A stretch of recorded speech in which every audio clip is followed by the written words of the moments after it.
Hello friends, welcome to my YouTube channel viral news gold में। Friends, यदि अभी तक आप लोगों ने मेरे यूट्यूब चैनल को सब्सक्राइब नहीं किया, सब्सक्राइब करिए और वीडियो को शेयर करिए।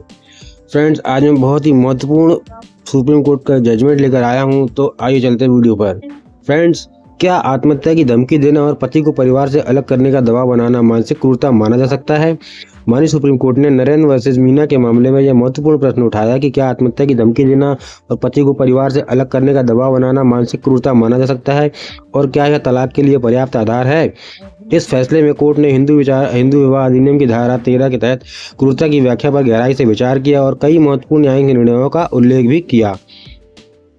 फ्रेंड, फर्स्ट पॉइंट यह था कि यह अपीलकर्ता पति द्वारा दायर की गई, जिसके तलाक के लिए ट्रायल कोर्ट द्वारा पारित डिक्री को कर्नाटक हाई कोर्ट ने बेंगलोर द्वारा विविध प्रथम अपील संख्या 171/2002 FC में 8 मार्च 2006 को पारित विवादित निर्णय द्वारा रद्द कर दिया गया है। दूसरा, वर्तमान अपील को जन्म देने वाले तथ्य संक्षेप में निम्नानुसार हैं।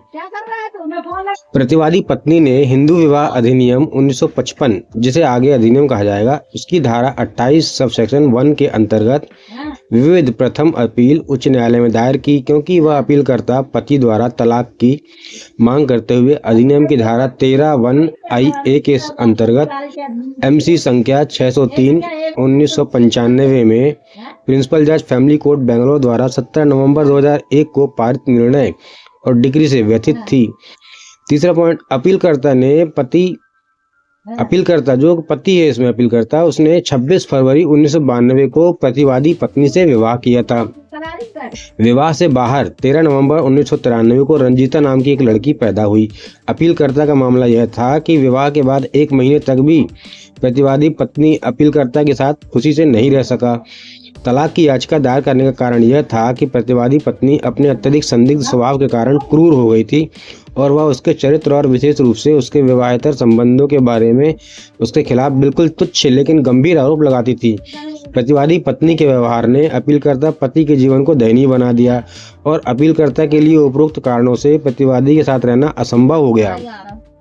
इसके अलावा प्रतिवादी चाहता था कि अपीलकर्ता अपने माता पिता और परिवार के अन्य सदस्यों को छोड़ दे और उनसे अलग हो जाए, ताकि प्रतिवादी स्वतंत्र रूप से रह सके, और उस स्थिति में अपीलकर्ता के लिए केवल प्रतिवादी पत्नी के साथ रहना उसके ऐसे स्वभाव और व्यवहार के साथ और भी अधिक कष्टदायक हो जाएगा। मुख्य आधार क्रूरता था, क्योंकि अपीलकर्ता के नैतिक चरित्र के बारे में गंभीर आरोप लगाए गए थे। उसका कमला नामक एक नौकरानी के साथ विवाहेतर संबंध था। एक अन्य महत्वपूर्ण आरोप यह भी था कि प्रतिवादी अक्सर अपीलकर्ता को धमकी देता था कि वह आत्महत्या कर लेगी। वास्तव में 2 जुलाई 1995 को उसने अपीलकर्ता से झगड़ा किया, बाथरूम में गई, अंदर से दरवाजा बंद किया और अपने शरीर पर मिट्टी का तेल डाला और आत्महत्या करने का प्रयास किया। बाथरूम से मिट्टी के तेल की गंध आने पर अपीलकर्ता, उसके बड़े भाई और कुछ पड़ोसियों ने बाथरूम का दरवाजा तोड़ दिया और प्रतिवादी पत्नी को आत्महत्या करने से रोका। दोनों पक्षों द्वारा प्रस्तुत साक्ष्य पर विचार करने के बाद विद्वान पारिवारिक न्यायालय ने अपीलकर्ता को 17 नवंबर 2001 की तारीख वाले तलाक का आदेश देने के लिए उपरोक्त तथ्यों को पर्याप्त पाया।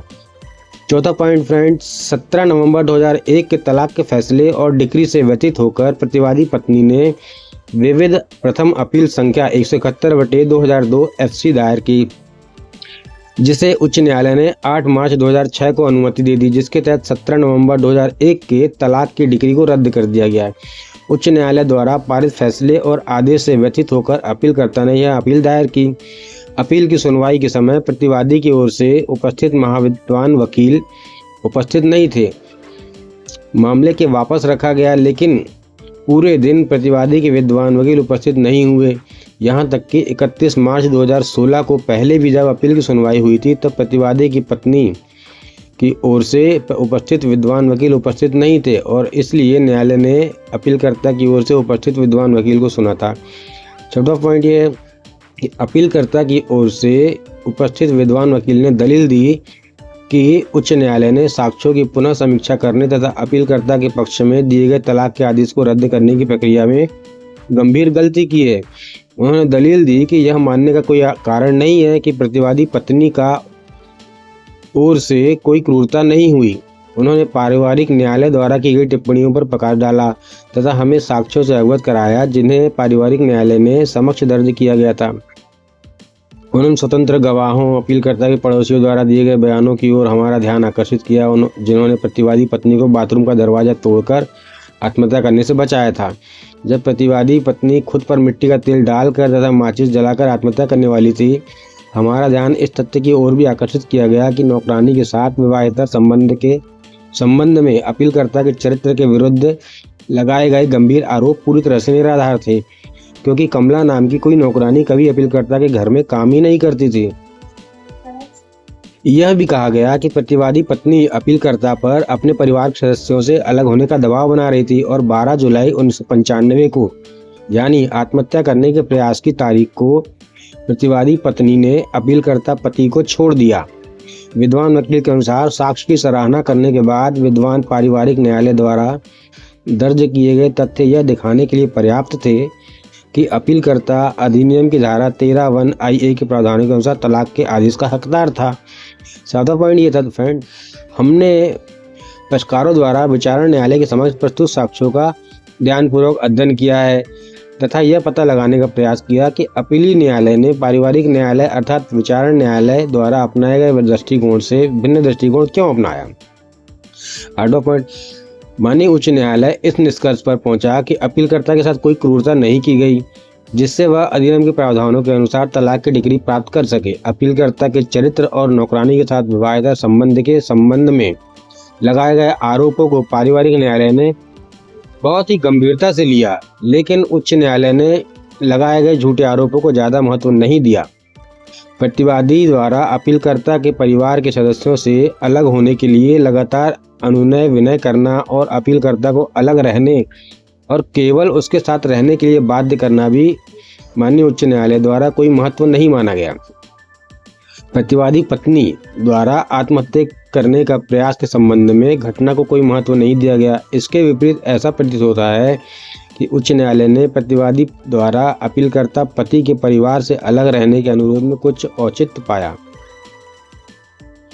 उच्च न्यायालय के अनुसार ट्रायल कोर्ट ने साक्ष्य का उचित मूल्यांकन नहीं किया। उपरोक्त कारणों से उच्च न्यायालय ने विद्वान पारिवारिक न्यायालय द्वारा निकाले गए निष्कर्षों को उलट दिया और तलाक के आदेश को रद्द कर दिया।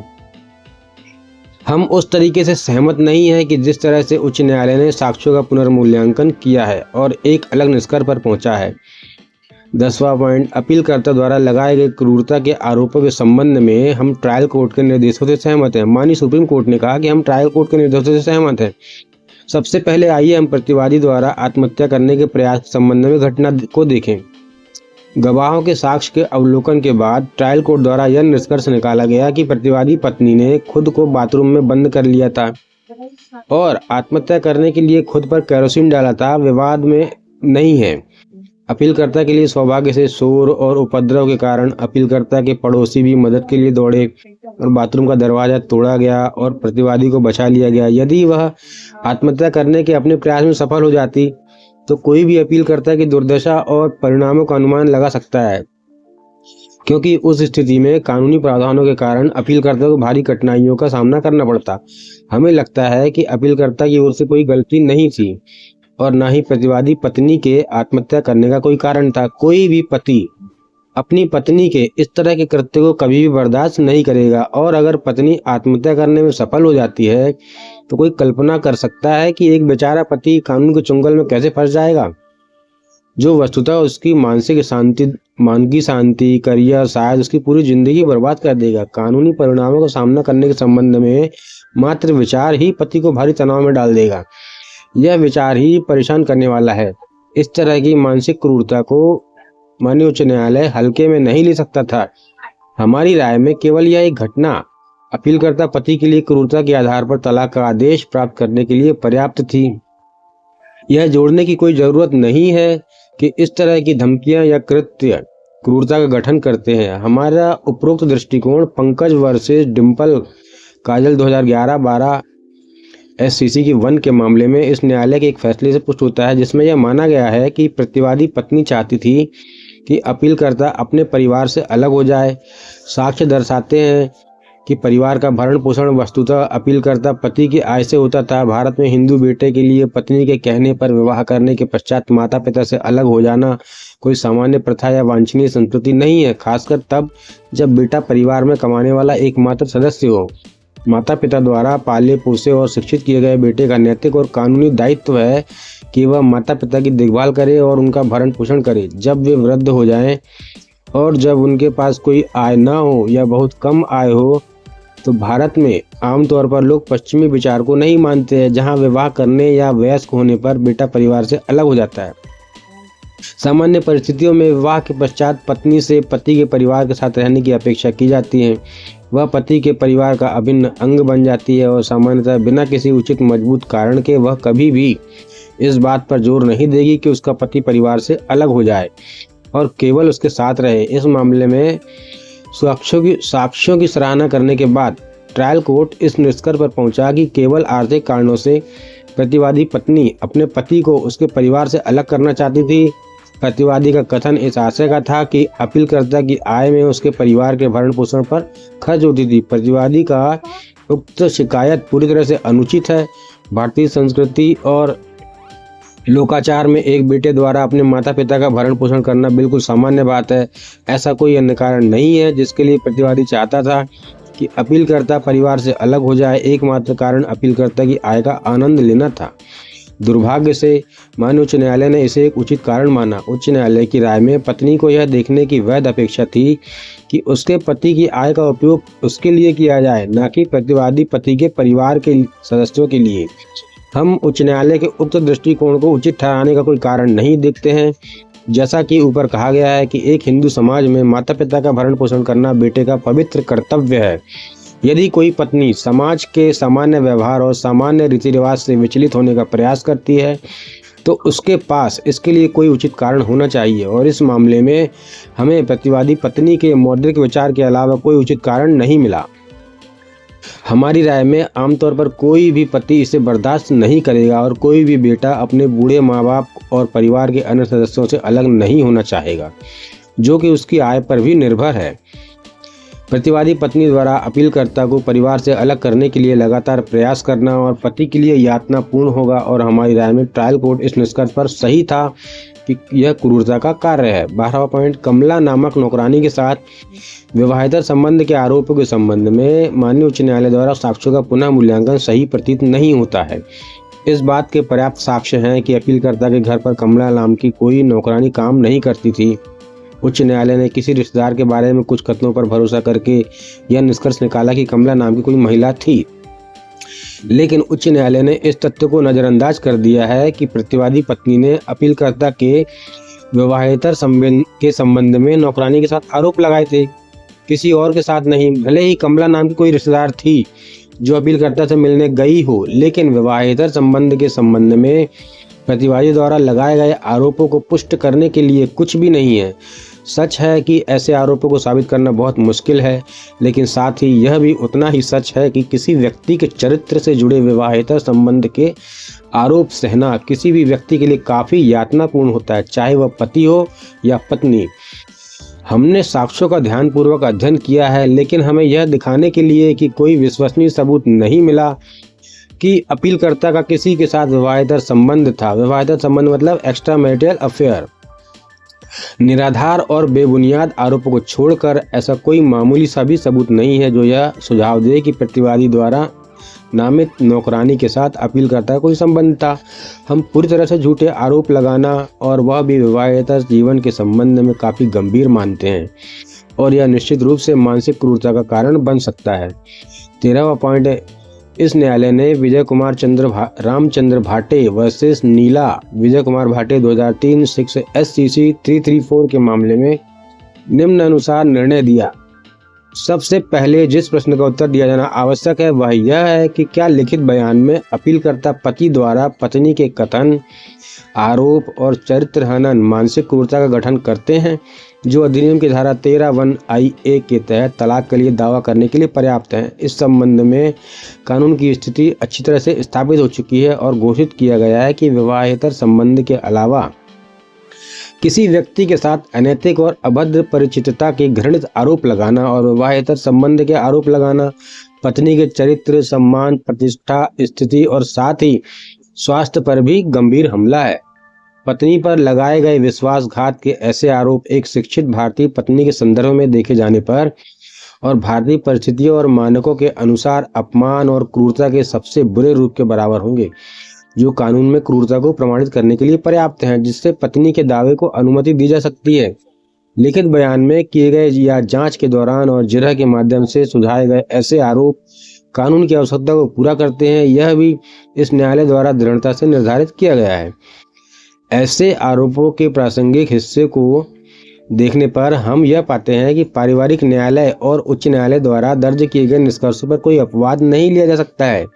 हम पाते हैं कि वे इस तरह की गुणवत्ता, परिमाण और परिमाण के हैं कि वे मानसिक पीड़ा और कष्ट का कारण बनते हैं, जो वैवाहिक कानून में क्रूरता की पुनर्निर्मित अवधारणा के बराबर है, जो गहरा और स्थायी व्यवधान पैदा करता है और पत्नी को बहुत दुख पहुंचाता है और उचित रूप से यह आशंका करता है कि उसके लिए ऐसे पति के साथ रहना खतरनाक होगा जो उसे इस तरह से ताना मार रहा है और वैवाहिक घर का रखरखाव असंभव बना रहा है।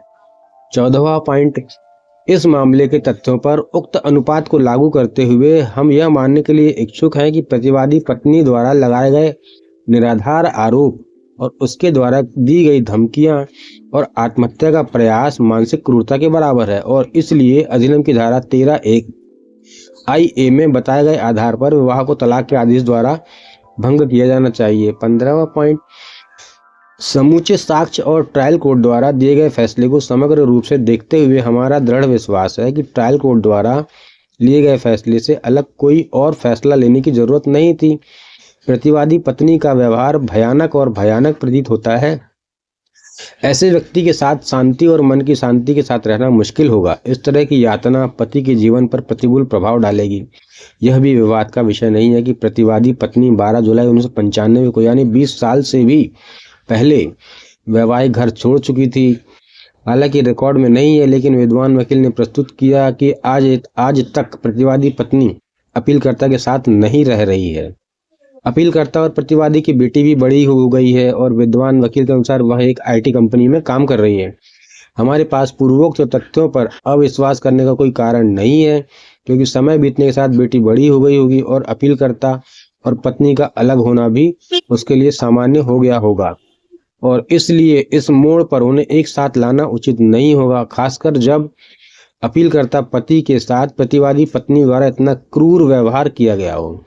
16वां पॉइंट, इसलिए माननीय सुप्रीम कोर्ट ने कहा कि हम उच्च न्यायालय द्वारा दिए गए विवादित निर्णय को रद्द करते हैं और उसे रद्द करते हैं।